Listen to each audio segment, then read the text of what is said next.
ഇപ്പോൾ ഡൽഹിയിൽ നടക്കുന്ന സ്റ്റുഡൻറ് പ്രൊട്ടസ്റ്റിനെ അനുകൂലിച്ച് നമ്മൾ എന്തെങ്കിലും അഭിപ്രായം പറയണമെങ്കിൽ അപ്പോൾ വിളിക്കും രാജ്യദ്രോഹി അല്ലെങ്കിൽ ദേശവിരുദ്ധത എന്ന് പറയും. ഇനി നേരെ പറിച്ച് ആ സ്റ്റുഡൻറ് പ്രൊട്ടസ്റ്റിനെ നമ്മൾ അനുകൂലിക്കാതിരുന്നിട്ടുണ്ടെങ്കിൽ അപ്പോൾ വിളിക്കും ചാണകം, സംഘി, അങ്ങനെയുള്ള വാക്കുകൾ വിളിക്കും. അപ്പോൾ അഭിപ്രായം പറയാൻ പറ്റാത്ത സിറ്റുവേഷനിൽ കൂടെയാണ് നമ്മളിപ്പോൾ കടന്നു പോയിക്കൊണ്ടിരിക്കുന്നത്.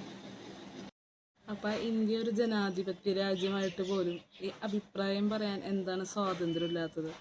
ആരാണ് ഈ സ്വാതന്ത്ര്യം നിഷേധിക്കുന്ന ആൾക്കാർ? ഇനി ഇങ്ങനെ ഒന്ന് ആലോചിച്ച് നോക്കി.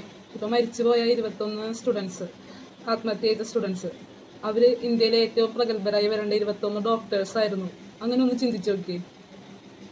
അപ്പോൾ അവർക്ക് നീതി വേണ്ടേ? ഈ സമയത്താണ് നമ്മൾ ജാതി മത ഭേദമന്യേ രാഷ്ട്രീയ വകഭേദങ്ങളില്ലാതെ ഈ പ്രൊട്ടസ്റ്റിനെ സപ്പോർട്ട് ചെയ്യേണ്ടത്.